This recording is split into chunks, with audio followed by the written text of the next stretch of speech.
ะภะคะวะโตอะระหะโตสัมมาสัมพุทธัสสะ.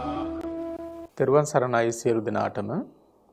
ජීවිතයකට තියෙන වැදගත්ම දෙයක් තමයි අප්‍රමාදය කියලා ලෞතර බුදුරජාණන් වහන්සේ දේශනා කොට වදාළේ. අප්‍රමාදී පුද්ගලයා ධර්මය අහනවා. ධර්මය අහලා හොඳින් මතක තබාගෙන අර්ථය පරීක්ෂා කරනවා. ඒ අර්ථ පරීක්ෂා කරලා ධර්මය අනුව ප්‍රතිපත්ති ධර්මයේ යෙදෙනවා. එයින් ඔහුගේ උතුම් වූ නිර්වාණ ශාන්තිය සාක්ෂාත් කරගන්නවා. අන්න ඒ අප්‍රමාදී ජීවිතයක් සඳහා උත්සාහවත් වන ඔබට වැදගත් වන උතුම් වැඩසටහනක් එක්කයි ඔබ සම්බන්ධව සිටින්නේ. මේ විභජ්‍යවාද ශාසන සමීක්ෂා ධර්ම මණ්ඩපය. අදත් සුපුරුදු පරිදි සාකච්ඡා මණ්ඩපය සඳහා වැඩම කොට සිටිනවා. ලබනෝරුව කන්ද ආරණ්‍ය සේනාසනාධිපති රාජකීය පඬිත ශාස්ත්‍රපති කොත්මලේ කුමාර කස්සප පඬිත හාමුදුරන් වහන්සේ අපි තාමත් ගෞරවයෙන් පඬිත හාමුදුරන් වහන්සේව පිළිඅර ගන්නවා. තෙරුවන් සරණයි කස්සප. තෙරුවන් සරණයි. ධර්ම ශ්‍රවණය කරනවා කියන එක බොහොම බුද්ධිමත්ව අවධානයෙන් කළ යුතු කාර්යයක්. මක්නිසාද එහෙම කියන්නේ? විශේෂයෙන් මේ කාලේ අන්තර්ජාලය වගේ පරීක්ෂා කරලා බලනකොට පේනවා ධර්මයේ වෙනුවට අධර්මය, විනය වෙනුවට අවිනය, නිවැරදි බෞද්ධ ඉතිහාසය වෙනුවට සාවද්‍ය බෞද්ධ ඉතිහාසය, මෙන්න මේ බඳු දේශනාවන් ඉතාමත් ජනප්‍රිය ආකාරයෙන් පතුරවා හරින බව පේන්නට තියෙනවා. ඉතින් ඔබ යම් විදිහකින් ධර්මයේ වෙනුවට අධර්ම ශ්‍රවණය කරලා ඒ පසුපස්ස ඔබ ගමන් කළොත් නිවන් මඟ වෙනුවට අවා මඟ තමයි ඔබට විවෘත කරගන්නට සිද්ධ වන්නේ. අන්න ඒ නිසා ඉතාමත් පරිස්සම් විය යුතු කාරණාවක් තමයි ධර්ම ශ්‍රවණය කියන එක. නිවැරදිව ධර්ම දේශනා කරන ගෞරවනීය හාමුදුරන් වහන්සේලා ලංකාවේ බොහෝ වැඩ ඉන්නවා. උන්වහන්සේලා විසින් පැහැදිලි කරන ආකාරයට උතුම් ධර්මයේ වටහා ගත්තොත් ඔබට නිවන් මඟ පසක් කරගන්නට පුළුවන්කම ලැබේ. ඉතින් බුදුදහමෙහි එන මේ ධම් සිද්ධාන්ත පිළිබඳව බුදුරජාණන් වහන්සේ විවිධ පැතිකඩ ඔස්සේ විග්‍රහ කරලා විශ්ලේෂණය කරලා මේ ලෝකයට දේශනා කොට වදාරලා තියෙනවා. ඔබ පසුගිය වැඩසටහන් කිහිපය එක්ක සම්බන්ධව සිටියා නම් ඔබට මේ වෙනකොට තේරුම් ගන්න පුළුවන්කම තියෙනවා. එක් දහම් පදයක් පිළිබඳව වුණත් කොච්චරනම් තේරුම් ගන්න දේවල් තියෙනවද, කොයිතරම් වපසරියක් එහි තියෙනවද කියන කරුණ පිළිබඳව. කස්සප හාමුදුරනේ අපි සාකච්ඡා කරගෙන එන දීඝනිකායාගත සංගීති සූත්‍රයේ එන දහම් කරුණු පිළිබඳව මෙහිදී අපිට අවිද්‍යාව පිළිබඳවයි සාකච්ඡා කරන්නේ. දැන් සති කිහිපයක් තිස්සේ අපි මේ පිළිබඳව විවිධ මානවස්සේ සාකච්ඡා කළා. තවත් අපිට මේ පිළිබඳව ගොඩක් කතා කරන්නට තියෙනවා. ඉතින් විශේෂයෙන් අපි ඔබට සිහිපත් කරන්න මේ එක දහම් පදයක පවා තියෙන විවිධ පැතිකඩ පිළිබඳව ඔබ ඇති කරගන්නා දැනුම, ඒ අවබෝධය ඔබේ නිවන් මඟ පැහැදිලි කරගන්නට අත්‍යන්තයෙන්ම උපකාරක ධර්මයක් වෙනවා. ඉතින් කස්සප හාමුදුරනේ අද අපිට විශේෂයෙන් කතා කරන්න තියෙන අවිද්‍යාවේ නිරෝධය පිළිබඳව. අපි ඒ පිළිබඳව සාකච්ඡා කරමු. තෙරුවන් සරණයි සියලු දෙනාටම. ස්වාමීන් වහන්සේ අපි පසුගිය සාකච්ඡාව තුලත් අවසාන ලෙස සාකච්ඡා කරමින් හිටියේ පටිසම්භිදා මග්ග ප්‍රකරණයෙහි ආනාපාන සති කතාවල දක්නට ලැබෙන සතෝකාරී ඥාන වල දැක්වෙන අවිද්‍යාව පිළිබඳව සඳහන් කරුණු කාරණා කිහිපයක්. එහිදී අවිද්‍යාවෙහි ආදීනවය පිළිබඳව අපි දීර්ඝ ලෙස කතා කරන්නට යෙදුනේ. එතකොට එයටම අදාළව තමයි මේ අවිද්‍යාවේ නිරෝධය පිළිබඳවත් අපිට කතා කරන්නට තියෙන්නේ. කතිහාකාරයේහි අවිජ්ජා නිරුජ්ජති කුමන ආකාරයෙන්ද අවිද්‍යාව නිරෝධ වෙන්නේ කියන කාරණාව ඔස්සේ පැහැදිලි කරනවා. 8 ආකාරයකින් අවිද්‍යාව නිරෝධ වෙන විදිහක්. නැතිනම් 8 ආකාරයකින් අවිද්‍යාව නිරුද්ධ කරන්නට පුළුවන්කම තියෙනවා. ඒ 8 ආකාරයේ පිළිබඳව දක්වනකොට නිදාන නිරෝධයෙන් අවිද්‍යාව නිරුද්ධ වෙනවා. සමුදය නිරෝධයෙන් අවිද්‍යාව නිරුද්ධ වෙනවා. ඒ වගේම ජාති නිරෝධයෙන්, පභව නිරෝධයෙන්, හේතු නිරෝධයෙන්, පච්චේ නිරෝධයෙන්, ඥානෝත්පාදයෙන් සහ නිරෝධ උපස්ථානයෙන් නැතිනම් නිරෝධයට එළඹ වාසය කිරීමෙන් අවිද්‍යාව නිරුද්ධ කරන්නට පුළුවන්. මෙන්න මේ 8 ආකාරයට අවිද්‍යාව නිරුද්ධ කරන්නට පුළුවන් කියලා ප්‍රධාන ලෙස දක්වනවා. එතකොට මේ අවිද්‍යාවගේ නිරෝධ වීම පිළිබඳව කතා කරනකොට ප්‍රධාන ලෙසම දැක්වෙන පළමු කාරණාව තමයි මේ නිදාන නිරෝධේන අවිජ්ජා නිරුජ්ජති. නිදාන නිරෝධයෙන් අවිද්‍යාව නිරුද්ධ වෙනවා කියන කාරණාව. එතකොට නිදාන නිරෝධය යම් කිසි වස්තුවක් නැතිනම් යම් කිසි දෙයක් ඇති කරලීමෙහිලා පවත්නා පසුබිම පිළිබඳව ප්‍රධාන ලෙසම මේ නිදාන කියන වචනය තුල කතා කරනවා. එතකොට මේ අවස්ථාව, කාරණය, ඒ වගේම ක්‍රියා විශේෂණයක් ලෙස හේතු කොටගෙන කියලා යෙදෙන පදයක අර්ථයක් නැතිනම් ප්‍රකාශ කරන දෙයක් තමයි මේ නිදාන කියන වචනය.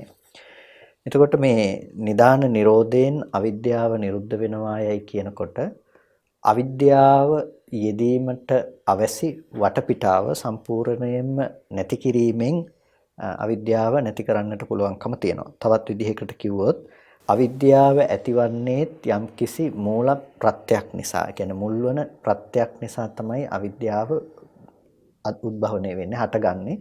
ඒක ආකස්මිකව නැතිනම් කෘත්‍රිමව හටගන්න දෙයක් නෙමෙයි අවිද්‍යාව. ඒ අවිද්‍යාව හටගන්න ඒ මූල ප්‍රත්‍ය හේතු වන දේ නැති කළොත් අපිට අවිද්‍යාව නිරුද්ධ කරන්නට පුළුවන්කම තියෙනවා. ප්‍රධාන ලෙසම අවිද්‍යාව නිරුද්ධ කිරීමට අවශ්‍ය නම් ඒ කෙනාට මූල ප්‍රත්‍ය කුමක්දයි කියන කාරණාව විමසා බලා දත යුතු වෙනවා. අවිද්‍යාව ඇති කරලීමට හේතුවක් විදිහට කතා කරනකොට ප්‍රධාන විදිහටම අපිට දකින්නට ලැබෙන දේ තමයි අයෝනිසෝ මනසිකාරය කියන එක. ඒ කියන්නේ නුනුවණින් මෙනෙහි කිරීම. මම හිතනවා අපේ පසුගිය සාකච්ඡා තුළ අපි නුනුවණින් මෙනෙහි කිරීම පිළිබඳව කතා කළා. එතකොට මේ නුනුවණින් මෙනෙහි කිරීම නිසා තමයි ආශ්‍රවාදී ධර්මයන් උද්භවණය වෙන්නේ, හටගන්නේ. එතකොට මේ අවිද්‍යාවට මූල හේතුව බවට පත් වෙන්නේ මේ අයෝනිසෝ මනසිකාරය කියන එක. එතකොට යම්කිසි කෙනෙක් අයෝනිසෝ මනසිකාරය දුරු කළොත් ඔහුට අවිද්‍යාව දුරු කරන්නට පුළුවන්කම තියෙනවා. එතකොට අපි දන්නවා අයෝනිසෝ මනසිකාරයට ප්‍රතිවිරුද්ධව නැගෙන දේ තමයි යෝනිසෝ මනසිකාරය කියලා කියන්නේ. එතකොට ඒ නුවණින් මෙනෙහි කිරීම කියන එක ප්‍රඥා සංප්‍රයුක්ත මනසිකාරයෙන් තමයි අවිද්‍යාව නිරුද්ධ කරන්නට පුළුවන්කම තියෙන්නේ. එතකොට අන්න ඒ මූල හේතුව නැති කරලා කෙනෙකුට අවිද්‍යාව නිරුද්ධ කරන්නට පුළුවන්කම තියෙනවා.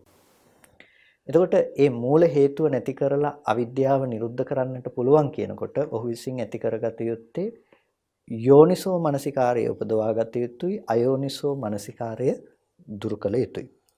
ඊට පස්සේ අපිට හම්බ වෙනවා සමුදය නිරෝධේන අවිජ්ජා නිරුජ්ජති. සමුදය නිරෝධයෙන් අවිද්‍යාව නිරුද්ධ වෙනවා. එතකොට මේ නිදාන කියන වචනේ වගේම සමගාමීව යන වචනයක් තමයි මේ සමුදය කියන වචනය. එතකොට මේ දේ සකස් කරන දේ නැතිනම් අවිද්‍යාව කියන ප්‍රතිඵලය ගොඩනගන්නට උපදවන්නට හේතු වෙන දේ සමුදය ලෙස අර්ථ ගන්නවන්නට පුළුවන්කම තියෙනවා. එතකොට ඒ පිළිබඳව සාමාන්‍යයෙන් කිව්වොත් එහෙම මේ ආසන්න ප්‍රත්‍ය අවිද්‍යාවට යෙදෙන අවිද්‍යාව ඇති කරලීමට යෙදෙන ආසන්න ප්‍රත්‍ය නිරෝධයෙන් අවිද්‍යාව නිරුද්ධ කරන්නට පුළුවන්කම තියෙනවා. මේ අවිද්‍යාව කියන එක මූලක්ලේශ ධර්මයක්. ඒ කියන්නේ සියලු කෙලෙසුන්ට මුල් වෙන කෙලෙස් ධර්මයක් විදිහට නැගී සිටින දෙයක් තමයි අවිද්‍යාව කියන්නේ. එතකොට අවිද්‍යාවට ආසන්නතම හේතුවක් ගැන කතා කරනවා නම් අපි දැන් මූල ප්‍රත්‍යක් විදිහට කතා කළ අයෝනිසෝ මනසිකාරය කියන දේ. ඒ වගේම අවිද්‍යාවට ආසන්නතම හේතුවක් තමයි දැන් අයෝනිසෝ මනසිකාරය තුළ ඇති වෙන්නේ අවිද්‍යාව. අවිද්‍යාවගේ පැවැත්මටත් අවිද්‍යාවගේ නැගී සිටීමටත් හේතු වෙන්නේ අවිද්‍යාවමයි. එතකොට ඒ අවිද්‍යාව කියන කාරණාව ගොඩනගෙනවා නම් යම් තැනක ඒකට ප්‍රධාන ලෙසම හේතු වෙන්නේ අවිද්‍යාව ඌම කාරණාවක්මයි. එතකොට මේ යම් ආසන්නත හේතුන් පිළිබඳව කතා කරනවා නම් ඒද කතා කරන්නට තියෙන්නේ අවිද්‍යා සංප්‍රයුක්ත මනෝභාවය පිළිබඳවමයි නැතිනම් අවිද්‍යාවමයි. ඒක බොහොම මේ ලස්සන අර්ථයක් මතු කරන දෙයක්. අවිද්‍යාව කියන දේ මේ ආසන්නතම ප්‍රත්‍යක් විදිහට එමත් නැතිනම් අවිද්‍යාවටම හේතුවක් වෙනවා කියන කාරණාව. මොකද අවිද්‍යාවටම හේතුවක් වන නිසා තමයි මේ අවිද්‍යාවකින් යුක්ත මානසිකාරයේ පැවැත්මක් පේන්නේ.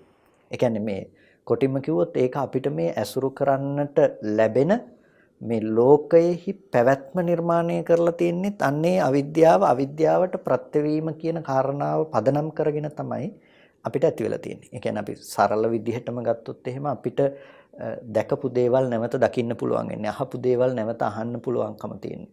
ඒ අවිද්‍යාවෙන් සංස්කරණය කරගත්ත ලෝකයේ තුල. එතකොට ඒ දැකපු දේ නැවත අපි අලුත් කරනවා. ඊයේ දැකපු කෙනාම අද දැක්කහම ඊයේ දැකපු අදත් දැකපු කෙනා බවට පත් වෙනවා ඒ කෙනාව. එතකොට අන්න ඒ සංස්කරණේ ඊයේ දැකපු කෙනා කියන එක තුළ ඒ කෙනා ඉතුරු කරගත්ත කමම අවිද්‍යාවේ ලක්ෂණය. ඒ කෙනාව අද දකිනවා කියනකොට ඒ සංස්කරණය කරලා ඊයේ රැස් කරගත්ත අවිද්‍යාවම ප්‍රත්‍ය කරගෙන අද තවත් අවිද්‍යා සංස්කාරයක් ගොඩනගාගෙන තියෙනවා. ඒකට මෙන්න මේ විදිහට අවිද්‍යාවටම ප්‍රත්‍යවීමක් සිද්ධ කරනවා. හැබැයි එක තැනකින් මේ අවිද්‍යාවට ප්‍රත්‍යවීම සිඳලා දාන්න පුළුවන් වුණොත් ආසන්නතම ප්‍රත්‍යක් විදිහට අවිද්‍යාවට ප්‍රත්‍යවීම අවිද්‍යාව ඇති කරලීමට අවිද්‍යාව සමුදය කරලීමට හේතු වන අවිද්‍යාව එක තැනකින් නැති කරන්න පුළුවන් වුණොත් එතනින් පස්සේ අවිද්‍යාවගේ පැවැත්මක් නැති වෙනවා. ඒ කියන්නේ අද දවසේදී අඹ කියන බීජයේ පැවැත්මක් නැති වුණොත් මත්තේහි අඹ කියන දෙයක හටගැන්මක් නැති වෙලා යනවා. ඒකට අන්න ඒ වගේ අඹ කියන දේ බීජය නැති කළා වගේ අඹ කියන දේ පැවැත්ම නැති කළා වගේ අවිද්‍යාව කියන දේ අද නැති කළොත් ඊට පස්සේ අවිද්‍යාවේ පැවැත්මක් නැතු වෙනවා. එතකොට කස්සපහඳුනට දැන් වහන්සේ පැහැදිලි කරන ආකාරයට අවිද්‍යාවද අවිද්‍යාවට හේතුවක් වෙනවා. මේක බැලුවම එයට හේතුවක් වෙනවා කියන කාරණාව බලනකොට මේක පේන දේ යම්කිසි නිකන් ඊශ්වරවාදී ගතියක් වගේ. නැත්නම් එය වෙනස් කළ නොහැකි එය විසින් මේ හටගත්ත ගතියක් පේන්න කරන ඊශ්වරවාදී නැත්නම් නිර්මාණවාදී ගතියක් ඒකෙන් මතුවෙන බවක් පේන්නේ නැද්ද?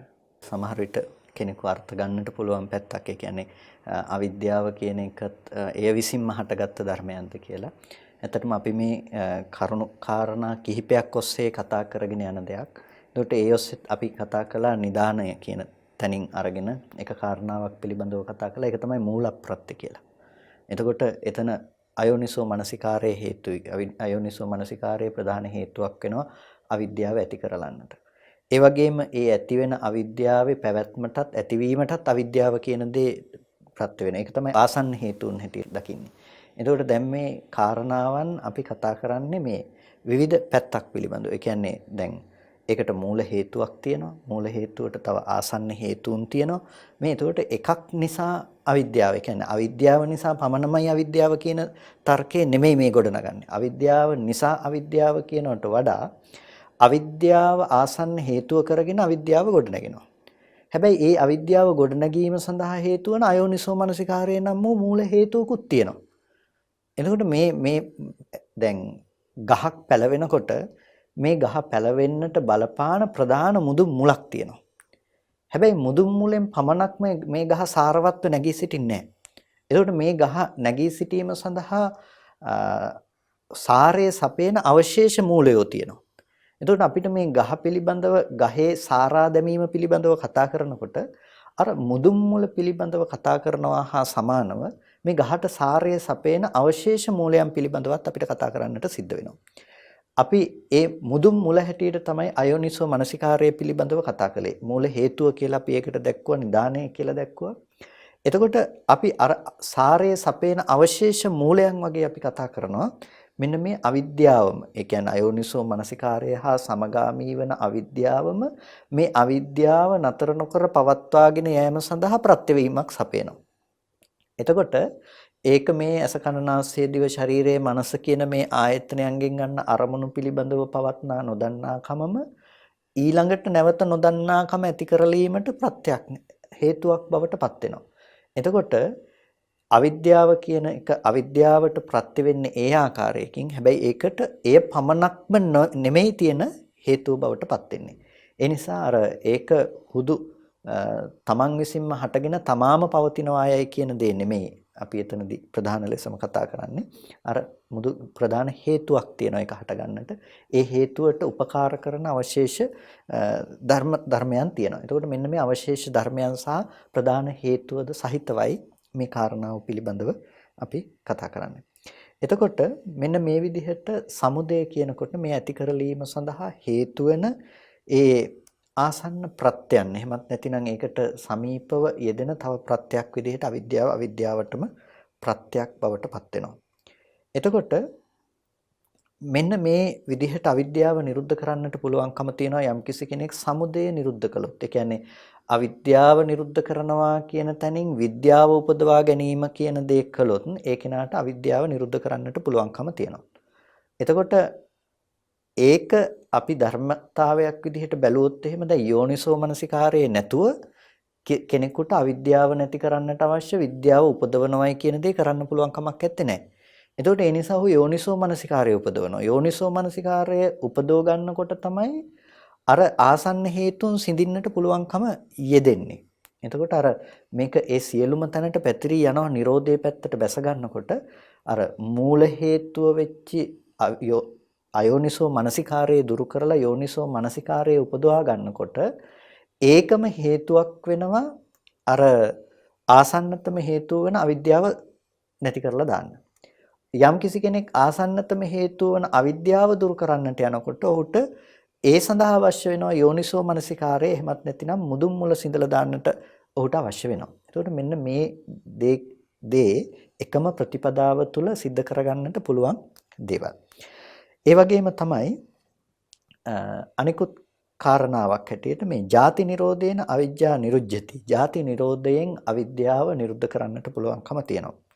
එතකොට මේ ජාති නිරෝධයෙන් අවිද්‍යාව නිරුද්ධ වෙනවයි කියන්නේ ජාතිය කියලා කියන්නේ අපි සාමාන්‍යයෙන් හටගැන්ම කියන කාරණාවත් එක්ක.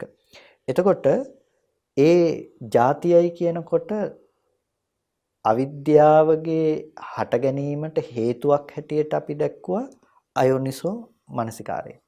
ඒකට ඒ අයෝනිසෝ මනසිකාරයේ නැමැති ඒ මූල ප්‍රත්‍යයේ උප්පත්තිය නැති වුණොත් ඒ මූල ප්‍රත්‍යයේ උත්පත්තිය නැති වුණොත් අන්න ඒ මූල ප්‍රත්‍යයේ උත්පත්තිය නැති වෙන එකට කියනවා ජාති නිරෝධය කියලා.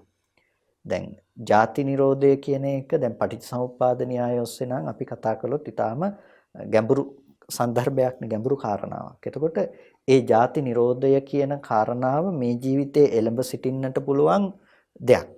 ජාති නිරෝධය නිවනයි. එතකොට ඒ භව නිරෝධයෙන් ලබන ජාති නිරෝධයේ නිවනයි කිව්වහම ඒ සත්පුද්ගල භවයේ ජාතියක් නැවත හටගන්නේ නැති වෙනවා. ඒකට අන්න ඒ වගේම ඒ ජාතිය පිළිබඳව දැක්කේ නැති වුණොත්, එතකොට ජාති සමුදය දැක්කේ නැති වුණොත්, ජාති නිරෝධය දැක්කේ නැති වුණොත්, ජාති නිරෝධගාමිනී ප්‍රතිපදාව දැක්කේ නැති වුණොත් එයාව සසරට යනවා. එතකොට මේ ජාතිය පිළිබඳව කතා කරනකොට ඒ විදිහේ කතා කරනවා වගේම න්‍යායක් තමයි මෙතන මේ ජාති නිරෝධයෙන් කියලා, ජාති නිරෝධයෙන් අවිද්‍යාව නිරෝධ වෙනවා කියන තැනින් කතා කරන්නේ. ඒ කියන්නේ අර අවිද්‍යාව ඇති කරන්නට ආසන්නම මූල හේතුව බවට පත්වෙච්චි අයෝනිසෝ මනසිකාරය නැමැති ධර්මය නිරුද්ධ කළොත් යම් කිසි කෙනෙක් අයෝනිසෝ මනසිකාරය නැති කරන්නට පුළුවන් නම් අන්න ඒ කෙනාට පුළුවන් අවිද්‍යාවගේ ජාතිය නැති කරන්න. අවිද්‍යාවගේ හට ගැනීම නැති කරන්න ඕනේ නම් ඒ කෙනාට කරන්න තියෙන්නේ අවිද්‍යාව හදන අයෝනිසෝ මනසිකාරය නැමැති හේතුව නැති කරන එක. අන්න ඒකට කියනවා ජාති නිරෝධය කියලා. එතකොට ජාති නිරෝධය කියන වචනයෙන් අදහස් කළේ කෙලින්ම අවිද්‍යා නිරෝධයේ පමණක් නෙමෙයි. අවිද්‍යාව හටගත් යම් හේතුවක් නිසා නම් ඒ මූල හේතුව නැති කිරීමෙන් ලබන අවිද්‍යා නිරෝධය කියන දේ හඳුන්වනවා ජාති නිරෝධය කියන මේ වචනේ. ඊට පස්සේ අනෙක් කාරණාව හැටියට අපිට දක්නට ලැබෙනවා පභව නිරෝධේන අවිජ්ජා නිරුජ්ජති. ප්‍රභවය නිරුද්ධ වීමෙන්.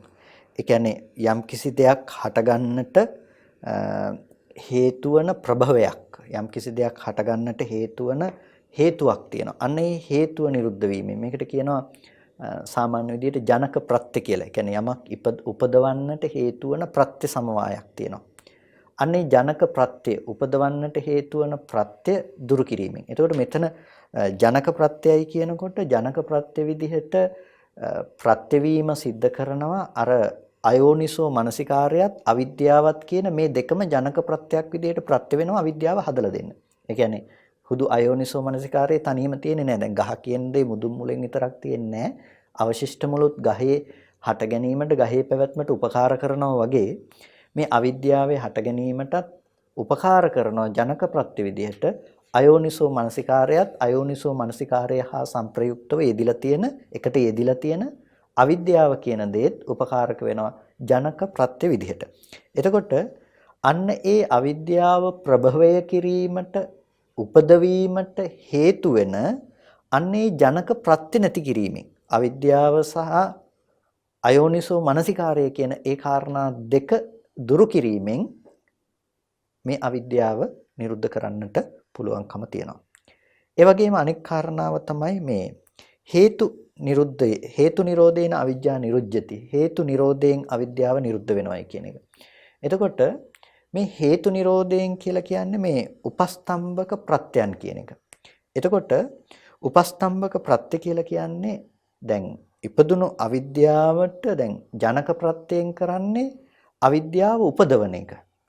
ඒ වගේම අවිද්‍යාවේ පැවැත්මට උපස්තම්භක වන තව ධර්මයන් තියෙනවා. එතකොට අන්න ඒ උපස්තම්භක ධර්මයන් නිරුද්ධ කිරීම තුළ අවිද්‍යාව නිරුද්ධ වෙනවා.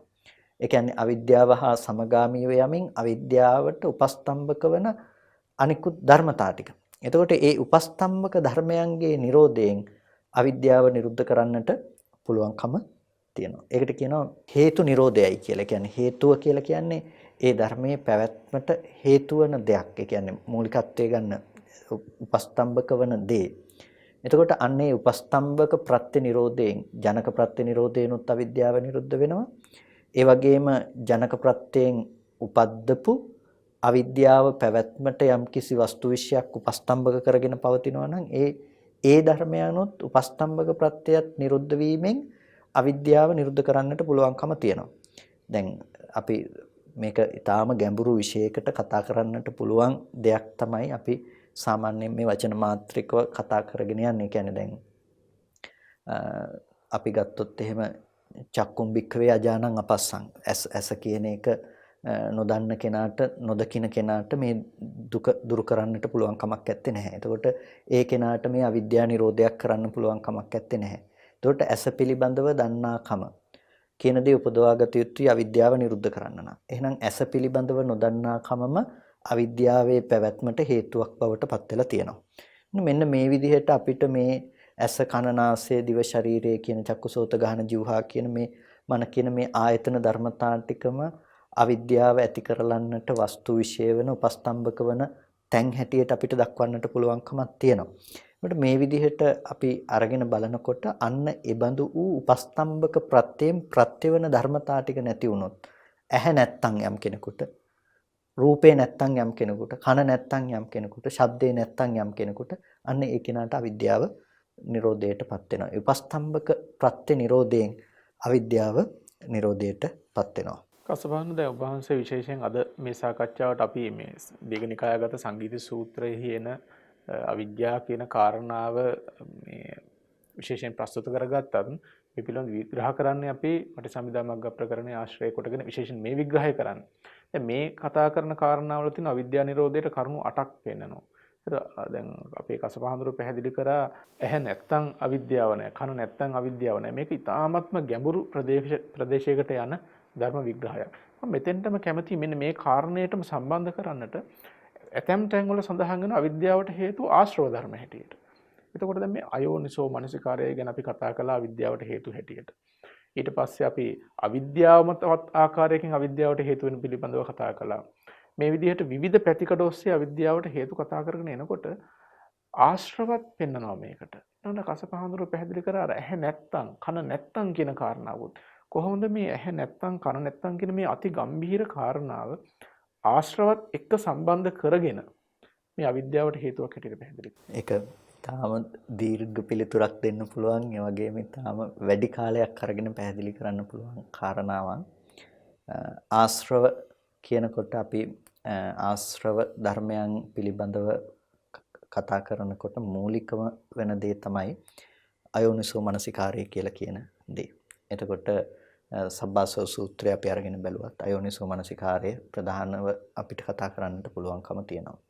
ඒ නිසා තමයි අයෝනිසෝ මනසිකාරය මුල් කර ගැනීම තුළ ආශ්‍රව ධර්මයන්ොත් සංග්‍රහිත කරගෙන තමයි අයෝනිසෝ මනසිකාරය කියන දේ කතා කරන්නේ.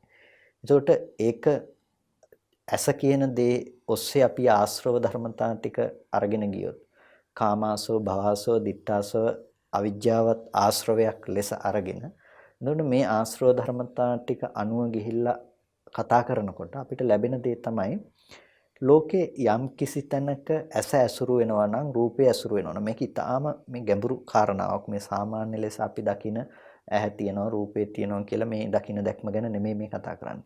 යම් කිසි තැනක තමන්ගේ විඥාණයට පැවැත්මක් විදිහට බාහිර රූපය ඇති බවට හම්බ වෙනවා නම් රූපේ දකින ඇස ඇති බවට හම්බ වෙනවා නම් ඒ වගේම බාහිර ශබ්දය ඇති බවට කන ඇති බවට හම්බ වෙනවා නම් මේ විදිහට බාහිර ආයතනය සහ ආධ්‍යාත්මික ආයතනය ඇති බවට හම්බ වෙනවා නම් ඒකම තමයි ඔහු තුල පවත්නා වූ අවිද්‍යාව බවට පත් වෙන්නේ. ඒ නොදන්නාකම නිසා තමයි එය ඇති බවට ග්‍රහණය කරගන්නේ. මොකද කොයිම වෙලාවකවත් Tamanට පුළුවන්කමක් ඇත්තේ නැහැ ඇහැ කියන දේ ඇති බවට පස්සේ අරගෙන ඇසුරු කරන්න.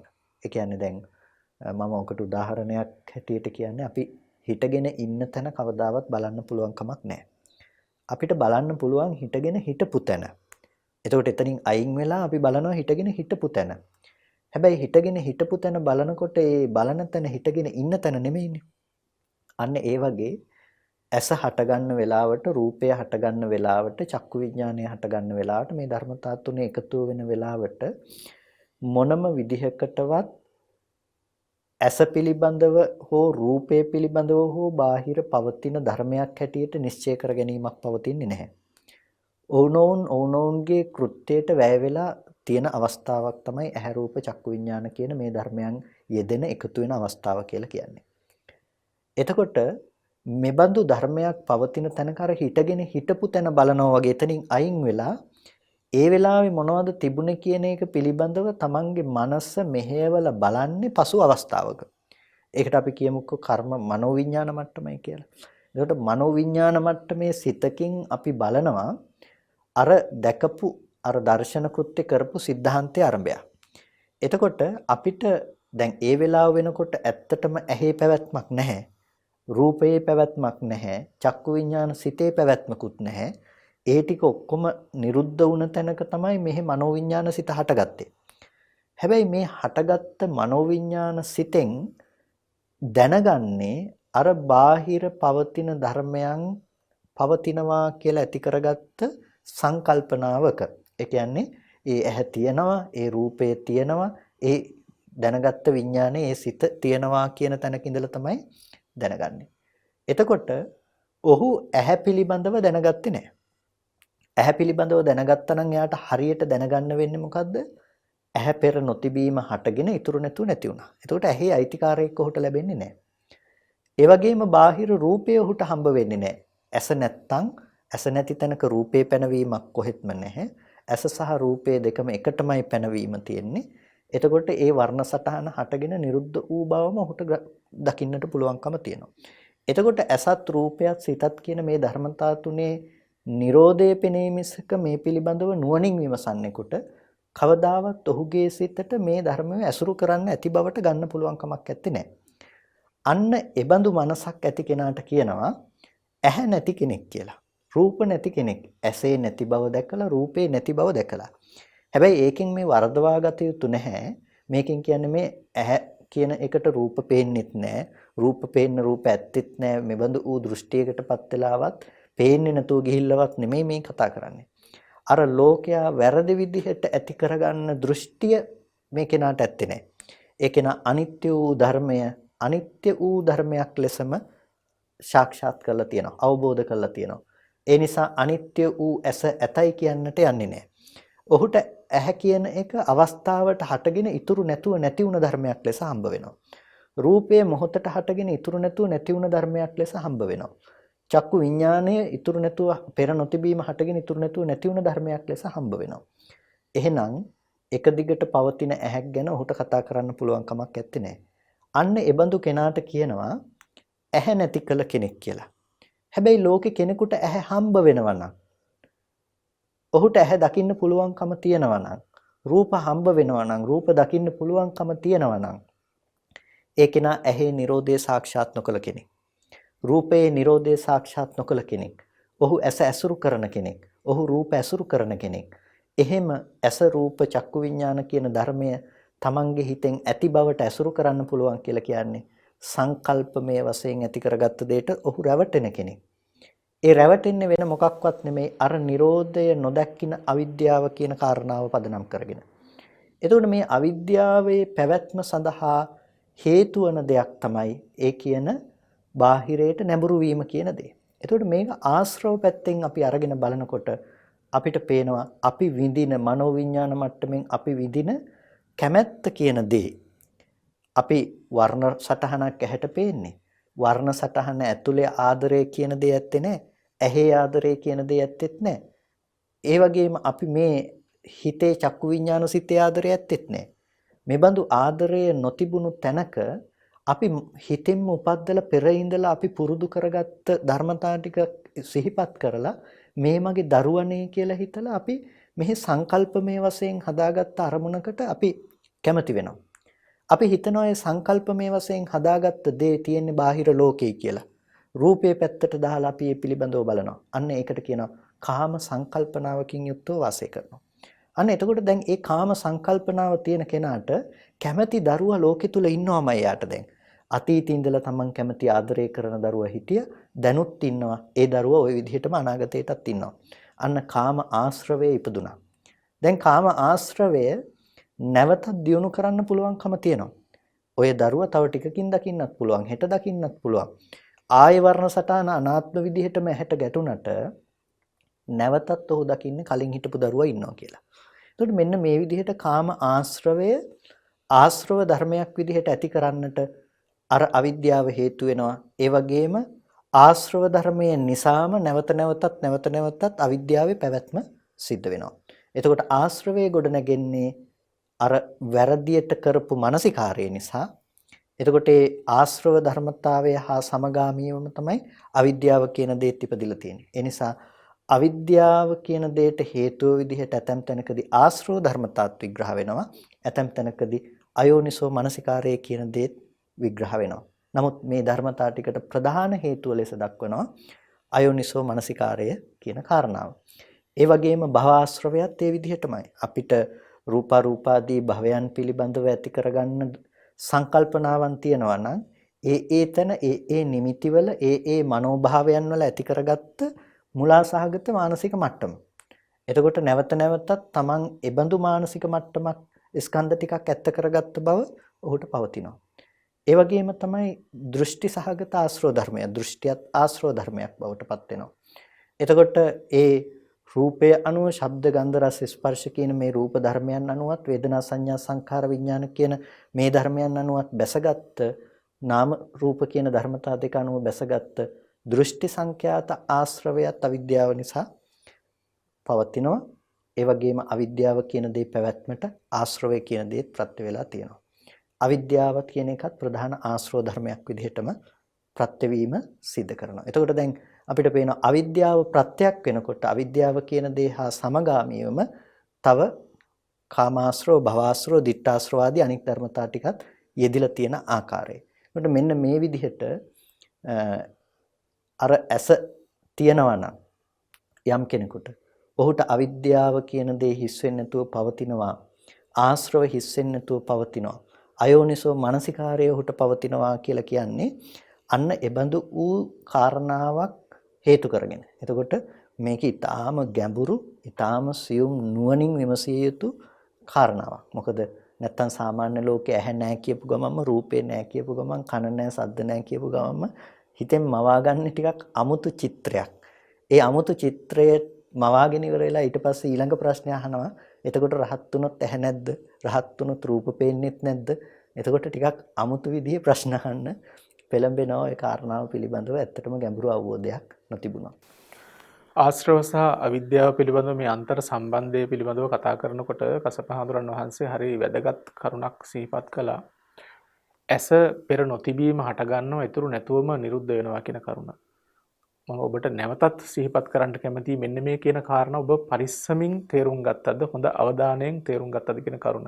මොකද කෙනෙකුට අදහසක් ඇති වෙන්න පුළුවන් මේ ඇස කියලා මේ කතා කරන මේ මස් ගඩුව ගැනද මේ පැහැදිලි කිරීම සිද්ධ කළේ කියලා. ඉතින් මේ අතිශයින්ම ගම්භීර ධර්ම පරාසයක් පිළිබඳව අපි මේ සාකච්ඡා කරන්නේ. ඔබේ නිවන් මාර්ගට අතිශයින්ම වැදගත් වෙන දහම් කරුණු කාරණා පිළිබඳව සාකච්ඡා කරන්නේ.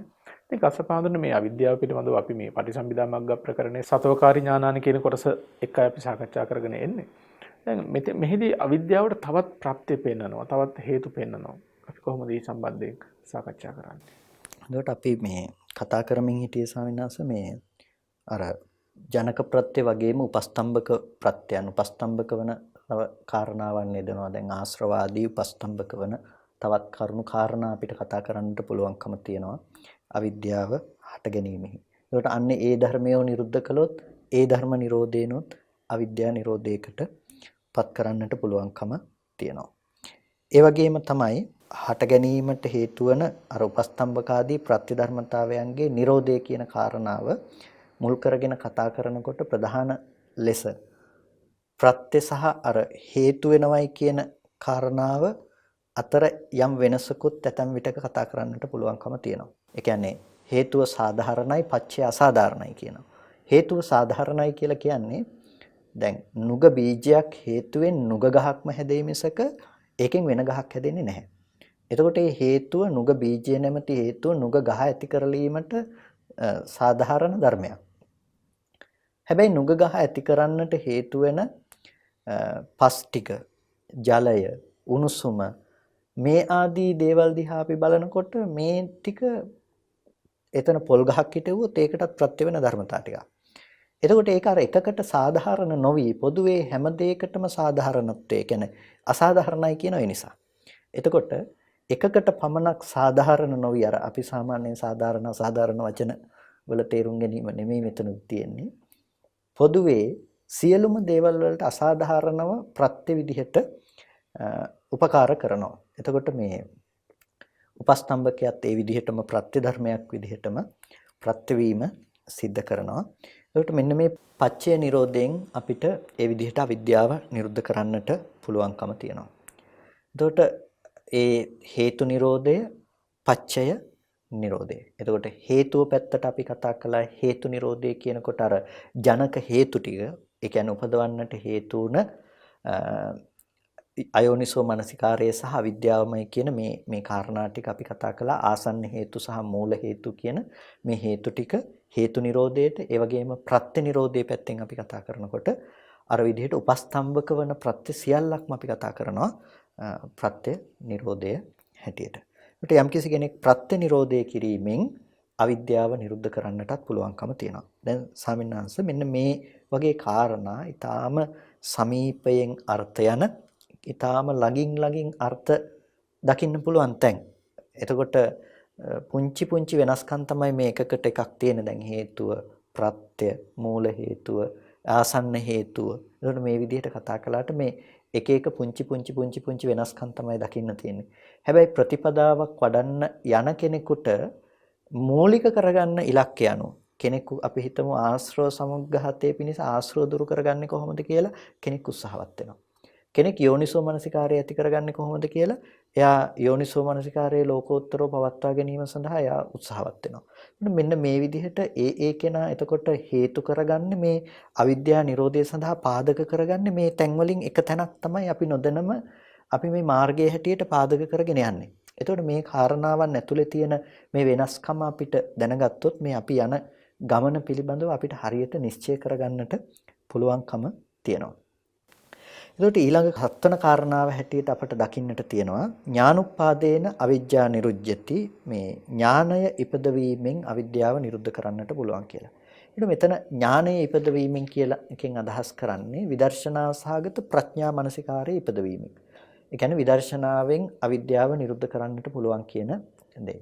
දැන් අපි ඔය හේතු ධර්මතා පැත්තෙන් යෝනිසෝ මනසිකාරය, ආශ්‍රව සමුග්ඝාතය මේ වගේ දේවල් ගැන කතා කරනවා වගේම මෙතනදී ප්‍රධාන ලෙසම කතා කරනවා ඥානයේ විදර්ශනා සහගත ඥානයේ ඉපදවීමෙන් කියනකොට ස්කන්ධයන්ගේ උදේවැය ආයතන භාවනාව මේ ආදී හැම පැත්තකින්ම යම්කිසි කෙනෙක් විදර්ශනාව වඩනවා නම් ඒ විදර්ශනාව වැඩිම තුලත් අවිද්‍යාව උපදව ගන්නට පුළුවන්කම තියෙනවා. මොකද මේ අවිද්‍යාව අපි මුලින්ම කතා කළා වගේ සමනස බොහොම පැතිරුණු ධර්මයක්නේ. ඇහැ පිළිබඳව නොදන්නාකමත් අවිද්‍යාවම තමයි. රූපේ පිළිබඳව නොදන්නාකමත් අවිද්‍යාවම තමයි. කන ශබ්ද පිළිබඳව නොදන්නාකමත් අවිද්‍යාවමයි. ඒ වගේමයි දුකේ නොදන්නාකමත් අවිද්‍යාවමයි. දුකේ සමුදය පිළිබඳව නොදන්නාකමත් අවිද්‍යාවමයි. ජාතිය පිළිබඳව නොදන්නාකමත් අවිද්‍යාවමයි. ජාති සමුදය පිළිබඳව නොදන්නාකමත් අවිද්‍යාවමයි. එතකොට මේ විදිහට ආයතන පැත්තෙන් අරගෙන බැලුවත් රූප වේදනා සංඥා සංකාර ස්කන්ධයන් ස්කන්ධ සමුදය පිළිබඳ නොදන්නාකම කියලා අරගෙන බැලුවත් මේ අවිද්‍යාව කියන එක පොදුවේ මේ හැමතැනකම තමන්ගේ අන්ධකාර කෘත්‍ය સિદ્ધ කරලා තියෙනවා.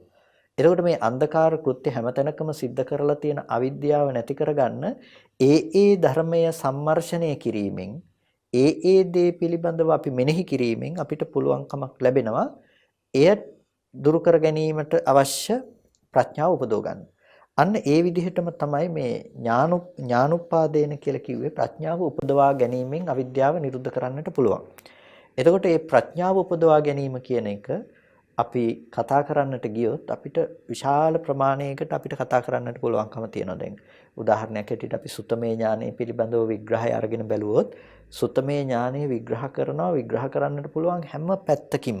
එතකොට මේ කාරණාව දන්න බව සුතමේ ඥානය, මේ කාරණාව දන්න බවත් සුතමේ ඥානය. කොහොම විග්‍රහ කරගෙන යනකොට ඒක මේ ශාසනයේ හැම ධර්ම කාරණාවකටම වගේ පැතිරලා තියෙනවා. අහලා දැනගන්න එක තමයි සුතමේ ඥානය කියන්නේ කියලා.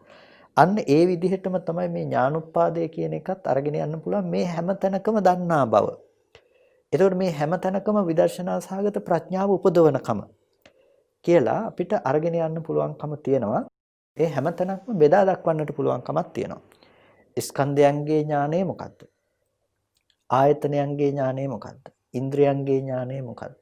මේ ආදී ලෙස අපිට මේ ඥානුප්පාදේ කියන එක විදර්ශනා මානසිකාරයේ යම් සීමාවකට අරගෙන යන්න පුළුවන් නම් ඒ හැම තැනකටම අරගෙන යන්නට පුළුවන්කම තියෙනවා. එතකොට ඒ හැම තැනකටම අරගෙන යනකොට කොටින්ම ඒකෙන් අදහස් කරන්නේ විදර්ශනා සහගත ප්‍රඥා මානසිකාරයෙන් අවිද්‍යාව නිරුද්ධ කරන්න පුළුවන් කියන කාරණාව. සාමාන්‍ය දකින දැක්ම නෙමේ විදර්ශනා මානසිකාරයෙන් දකින ඒ ඇති කරන ප්‍රඥාව තුළින් අවිද්‍යාව නිරුද්ධ කරන්නට පුළුවන්. ඒ වගේම අටවන අවසාන කාරණාව හැටියට අපිට පේනවා නිරෝධුපට්ඨානේන අවිජ්ජා නිරුද්ධති. නිරෝධය එළඹ සිටීමෙන් අවිද්‍යාවගේ නිරෝධය සිද්ධ වෙනවා. එතකොට නිරෝධයේ එළඹ සිටීමෙන් අවිද්‍යාව නිරුද්ධ වෙනවයි කියනකොට අර නිරෝධය කියන කාරණාව අපිට දෙපැත්තකින් කතා කරන්නට පුළුවන්කම තියෙනවා. එක පැත්තකින් ස්කන්ධයන්ගේ ස්කන්ධ නිරෝධයක් පිළිබඳව අපි කතා කරනවා. ඒ ස්කන්ධ නිරෝධය අර සංකත ධර්මයන්ගේ නිරෝධයක්. හටගත්තු ධර්මය ඉතුරු නැතුව නැති වෙනවා කියන දේ එක නිරෝධයක්නේ. එතකොට හේතු නිසා සකස් වන ධර්මය හේතු නැති වෙනකොට නැති වෙලා යනවා. මෙන්න මේ නිරෝධය පිළිබඳව නොදන්නා අවිද්‍යාව නිසාම තමයි මේ ධර්මයන්ගේ ඇති බවට ගැනීම ලෝකෙ තුල සිද්ධ වෙන්නේ. ඒ නිසා නිරෝධය කියන දේ අවබෝධ කරනකොට මේ ස්කන්ධයන්ගේ ස්කන්ධ නිරෝධය අවබෝධ කළොත් යම් කිසි කෙනෙක් ස්කන්ධයන්ගේ ස්කන්ධ නිරෝධය අවබෝධ කළොත් ඒ ස්කන්ධ නිරෝධයේ එළඹ සිටින කෙනාට අනුත්පාද නිරෝධයක් තියෙනවා. අනුත්පාද නිරෝධයක් කියලා කියන්නේ නැවත නොහට ගන්න බවට යන කමක්. එතකොට අවිද්‍යාව, තෘෂ්ණාව ආදී මේ මූලක්ලේශ ධර්මයන් නැවත නොහට ගන්න බවට යනවා. ස්කන්ධාදී ධර්මයන්ගේ නිරෝධය ප්‍රත්‍යක්ෂ නොකරන නිසයි අවිද්‍යාව ආදී ධර්මයන්ගේ පැවැත්ම පේන්නේ. යම්කිසි තැනක ස්කන්ධයන්ගේ නිරෝධයෙහි ප්‍රත්‍යක්ෂ කිරීම පෙනෙනවා නම් අවිද්‍යාවගේ නිරෝධ කිරීම කියන එක දකින්න පුළුවන්කම තියෙනවා. එතකොට ස්කන්ධයන්ගේ නිරෝධය ආයතනයන්ගේ නිරෝධය ආදී නම් වලින් අපිට කතා කරනකොට තව පැත්තකින් කතා කරන්නේ මේ දුක්ඛේ ඥානං කියන තැන කතා කරන දෙයමයි. ඒ කියන්නේ සංකත ධර්මයන්ගේ හට ගැනීම සහ සංකත ධර්මයන්ගේ බිඳී යන ලක්ෂණය පිළිබඳව දන්නාකම. අපි අර මුලින්ම කතා කළා වගේ සමිනස දැන් අපි සාක්ෂාත් කළේ ඇහි නිරෝධයනේ. ඇහැ හටගත් ධර්මයක් අහුත්වා සම්භූතං නොවි හටගත්තා. ඒ වගේම හුත්වා නභවිස්සති වී නොවන්නේ. ඒක අනාගතයට දැන් වර්තමානයේ වුණා කියලා අනාගතයට ඒකේ පැවැත්මක් ඇත්තේ නැහැ. එතකොට අපිට ඇහැ පිළිබඳ ව්‍යවස්ථාපනය කරන්න, ඇහැ පිළිබඳ මෙනෙහි කරන්න මේ විදිහට. එතකොට ඒ විදිහට මෙනෙහි කරනකොට අර ඇහැ කියන එක අපිට පේනවා පෙර නොතිබීම හටගෙන ඉතුරු නැතුව නැති වෙන දෙයක්. ඇහැ හා යෙදුණු රූපය ඇහැ කලින් තිබ්බේ නැත්නම් ඇහැ නැතුව රූපේ තියෙන්න පුළුවන් කමක් නැහැ. එහෙනම් රූපයත් පෙර නොතිබීම හටගෙන ඉතුරු නැතුව නැති වෙන දෙයක්. දැන් ඕක කිව්වහම සමහර විට කෙනෙක් බොහොම ඉක්මනට වරද්ද ගන්නවා. එතකොට මේ එළියේ රූප නැද්ද? දැන් ඇහැ නැති නාම රූප නැහැ කියපු ගමන්ම හිතන දේ තමයි එහෙනම් එළියේ රූප නැද්ද කියලා. එතකොට එළියේ රූප තිබුණද නැද්ද කියන එක මඤ්ඤණා මාත්‍රයක් විතරයි. මඤ්ඤණා මාත්‍රය කියන්නේ ඒක හැඟීම් මාත්‍රයක් විතරයි. තෘෂ්ණා දෘෂ්ටි වශයෙන් ඇසුරු කරන සංකල්ප මාත්‍රයක් විතරයි. හැබැයි ඇත්තටම යථාර්ථයක් විදිහට රූපය දකින්න පුළුවන් වෙන්නේ ඇහැට පැමිණුණොත් විතරයි. ඒක අතීතේ තිබුණ ඒක කවදාවත් ඇහැට එන්නේ නැහැ. අනාගතයට හට නොගත් එක කවදාවත් ඇහැට එන්නේත් නැහැ.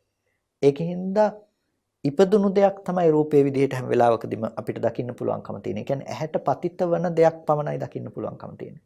එහෙනම් ඇහැ නැතුව රූපේ නැහැ, රූපේ නැතුව ඇහි පැනවීම නැහැ. ඇහැයි රූපයයි දෙක පනවන්නේ පෙරපසු නැතුව එකට හටගන්න දෙයක් හැටියට. එතකොට මෙන්න මේ එකට හටගත්ත මේ ධර්මය එකට ඔවුනොවුන්ගේ කෘත්‍ය සිදු කරමින් නැති වෙලා යනවා. මෙන්න මේ Nirodhe නොදන්නාකම නිසා තමයි කෙනෙක් මේ රූපය පිළිබඳව නැවත සංකල්ප සහිතව එළිය පැත්තට නැඹුරු වෙන්නේ, බාහිරට නැඹුරු වෙන්නේ. එතකොට අර තමන්ගේ හිතේ පවතින ආශ්‍රව ටිකෙන් මේ ධර්මතා ටිකේ Nirodhe නොදැක මේ ධර්මතාවම නැවත නැවත ඇසුරු කරනවා කියන ලක්ෂණය නිසා මේ ධර්මයන්ට කියනවා අසංකිලිට. මේ කිලුටු ඇත්තේ නැහැ. හැබැයි අර කෙලෙසුන්ගෙන් අරමුණු කරන්න පුළුවන් කෙලෙස් සංකිලේශී බවකින් යුක්තයි. ආශ්‍රව නැහැ. හැබැයි ආශ්‍රව ටිකකින් දාලා මේ ටික කිලුටු කරන්න පුළුවන්කම තියෙනවා. පස්සේ ඒ ටිකේ ඇති කියලා අර මරුණු කෙනෙකුගේ නම කැත කරන්න පුළුවන්කම තියෙනවානේ. අන්න ඒ වගේ දෙයක් තමයි හටගෙන නිරුද්ධ වුණ ධර්මයේ පිළිබඳව අර කෙලෙස් ආශ්‍රව ටිකේ පැවැත්වීම අප සිද්ධ කරනවා. එතකොට යම් කිසි විදිහකින් කෙනෙක් දැක්කොත් මේ ධර්මතා ටික හටගෙන ඉතුරු නැතුව නිරුද්ධ වුණා කියලා Nirodhe දැක්කනම් Nirodhe දැකීම තුල මේ ධර්මතාවයන්ගේ ඇති බවට ගැනීමක් වෙන්නේ නැහැ. එතකොට ඒ Nirodhe කියන දේ මූලික ලෙසම ස්කන්ධ Nirodhe අපිට අවබෝධ කරන්න පුළුවන්. ස්කන්ධ Nirodhe අවබෝධ කරනකොට ඒ කෙනාට තෘෂ්ණා දෘෂ්ටි සහගත කෙලෙස් ධර්මතා ටික අනුත්පාද Nirodheකට යනවා. ඒ කියන්නේ ඒක නොහට ගන්න බවට යනවා. එතකොට මෙතන Nirodhaයන් දෙකක් පිළිබඳව අපි කතා කරනවා. අර හටගත්ත ධර්මයන්ගේ ඉතුරු නැතුව නැති වෙන Nirodhe කියන නිරෝධ සංඥාවක ඇසුරු කිරීමකින් අපිට ඒ ධර්මයන්ගේ Nirodhe දකින්න පුළුවන්කම තියෙනවා. ඒ වගේම කෙලෙස් ධර්මතාවයන්ගේ මතු අනාගතේ නොහට ගැනීමට පත් කරපු අනුත්පාද Nirodhe කියන දෙයටත් යන්න පුළුවන්කම තියෙනවා. අන්න ඒ විදිහටම Nirodhupaṭṭhaneන Nirodhe එළඹ සිටීමෙන් ස්කන්ධ Nirodhe හෝ තෘෂ්ණා Nirodhe එළඹ සිටීමෙන් ඕනම Nirodhaයක් එළඹ සිටීමෙන් කියන්නේ ස්කන්ධ Nirodhe හෝ තෘෂ්ණා Nirodhe එළඹ සිටියයි කියන්නේ එකක් තිබුණොත් අනිත් එක නිකම්ම තියෙනවා. එතකොට මේ Nirodhe එළඹ සිටීමෙන් අවිද්‍යාව Nirodheටපත් වෙනවා. මෙන්න මේ කියන අට ආකාරයෙන්ම පුළුවන්කම තියෙනවා අවිද්‍යාව නිරුද්ධ කරන්න. මම හිතනවා අපි කරන ඕනෑම භාවනාවක් මේ කියන කොටස් ටික ඇතුළට අපිට එකතු කරන්නට පුළුවන්කම තියෙනවා. අපි නිවන් දැකීම සඳහා ගොඩනගන නිවන් දැකීම සඳහා අපි භාවිත කරන මානසිකාරයක් මේ ටික ඇතුළත අපිට එකතු කරන්නට පුළුවන්කම තියෙනවා. ඒ නිසා මේක විස්තරාත්මකව අපි බැලුවොත් මේ අපේ නිර්වාණගාමිනී ප්‍රතිපදාව අපි සිද්ධ කරගෙන යන පැතිකඩවල් ටිකක් පිළිබඳව තමයි මේ කතා කරලා තියෙන්නේ. අපි අද සාකච්ඡා කරමින් සිටි අවිද්‍යා නිරෝධය පිළිබඳව. ඔබ නිවන් දකින්නට කියලා උත්සාහ කරන කෙනෙක් නම් ඔබ යම්කිසි ප්‍රතිපදාවකට උත්සාහවත් වෙනවා නම් මේ ඔබ කරන කවරකින් වුණත් මේ අවිද්‍යාව දුර්වීමක් සිද්ධ වෙන්නට ඕන. මක්නිසාද දුක දුරු කරන්නට නම් ජාතිය දුරු කරන්න සිද්ධ වෙනවා. ඔබ දන්නවා පටිච්ච සමුප්පාද න්‍යාය ඔස්සේ ජාතිය දුරු කරන්නට නම් ඔබ ඉහළට යනකොට ඒ පටිච්ච සමුප්පාද අංග ඔස්සේ ඔබ දන්නවා අවිද්‍යාව දුරු කළ යුතු වෙනවා. ඉතින් මේ අවිද්‍යාව දුරු කරන්නට නම් අවිද්‍යාව කියන්නේ කුමක්ද? අවිද්‍යාවට හේතු ධර්ම මොනවාද? ඒ අවිද්‍යාවට තියෙන හේතු නැති කරන්නේ කෙසේද? ඒ අවිද්‍යාව හේතු නැති කරාම අත්වන ඒ උත්තරීතර తত্ত্বය කුමක්ද කියන එක පිළිබඳව ඔබට සුනිශ්චිත අවබෝධයක් තිබීම ඉතාමත්ම වැදගත් වෙනවා. ඒ නිසා ඔබ කුමක් හෝ කරලා නිවන් දකින්නට කියලා උත්සාහ ගන්නවා වෙනුවට ඔබ කළ යුතු වන්නේ නිවැරදි දැක්මක් සහිතව ඔබේ ප්‍රතිපදාව ගොඩනගා ගන්නවා නම් එයින් තමයි ඔබට ඒ උත්තරීතර తত্ত্বය උත්තරීතර නිර්වාණ ධර්මය සාක්ෂාත් කරගන්නට පුළුවන්කම ලැබෙන්නේ. ඉතින් ඒ සඳහා විශේෂයෙන් උපකාර වන අතිශයින් වටිනා ධර්ම කරුණු විග්‍රහයක් අපේ ගෞරවනීය කස්සප හාමුදුරන් වහන්සේ සිද්ධ කරන්නට යෙදුනේ. ඉතින් අද සාකච්ඡා මණ්ඩපයට වැඩම කොට මේ උතුම් ධම් කරුණු මේ අති ගම්භීර ධම් කරුණු විවරණය කිරීම නිමිත්තෙන් පූජනීය කොත්මලේ කුමාර කස්සප පඬිත හාමුදුරන් වහන්සේට විශේෂයෙන් අපි පුණ්‍යානුමෝදනා කරනවා. ඒ වගේම අද විභජ්‍යවාද ශාසන සමීක්ෂා ධර්ම මණ්ඩපයේ දායකත්වයෙන් කටයුතු කරනවා දියතලාව කහගොල්ල බිසෝතැන්න පදිංචි ගුරු සේවයේ නියුතු ටී.එම්. ධර්මවර්ධන මහත්මයා සහ හෙද සේවයේ නියුතු SJM පත්මා සිරි කුමාරි මහත්මිය සහ දෙපාර්ශ්වයේ සහෝදර සහෝදරියන් සහ නෑදෑ හිතවතුන් විසින් විශේෂයෙන්ම බලාපොරොත්තු වෙනවා WBM නන්දාවති කුමාරි හාමි මෑණියන් පරලෝසපත් වී තෙමසක් පිරීම නිමිත්තෙන් ඇයට පුණ්‍ය අනුමෝදනා කිරීමටත් ඒ වගේම TM මුතුබණ්ඩා පියතුමාට TM චූලරත්න සහෝදරයාට බිරිඳගේ පියාවන SJM පුංචි බණ්ඩා මහත්මයාට සහ SJM නන්දසේන සහෝදරයාටත් SJM මල්ලිකා සිරි කුමාරි මහත්මියටත් පුණ්‍ය අනුමෝදනා කිරීමට බලාපොරොත්තු වෙනවා. ඒ වගේම සුජීවත්ව වාසය කරන TM කරුණාවති මහත්මියට දිගාසිරි ප්‍රාර්ථනා කිරීමට දරු දෙදෙනා වන TM ප්‍රියංකර සහ TM පසිඳු ලක්මාල් දෙදෙනාට ඒ දරුවන්ගේ අධ්‍යාපන කටයුතු සාර්ථක කර ගැනීමට සහ නිදුක් නිරෝගී සුවපත් භාවය චිරජීවනයේ ප්‍රාර්ථනා කිරීමට බලාපොරොත්තු වෙනවා. ඉතින් සඳහන් කළ පරිදි පුණ්‍ය අනුමෝදනා කිරීමට බලාපොරොත්තු වෙන සියලු ඥාති හිතයිශීනට මේ පින් එකසේ හේතු වේවා. කුසල ධර්මයන්ගේ බලයෙන් දුකින් මිදී සුවපත් වී ලෞතුරු නිර්වාණ ශාන්තියෙන්ම සැනසීමත් කරගනිත්වා. ඒ වගේම ආශිර්වාද කිරීමට බලාපොරොත්තු වෙන සෑම සියලු දෙනාටත් සදේවක ලෝකයාටත් දෙලොව යහපත සිදු වේවා. ලෞතුරු ශාන්තිය පිණිස මේ පින් හේතු වාසනා පාරමී වේවා. සෑම දිනාටම තෙරුවන් සරණයි.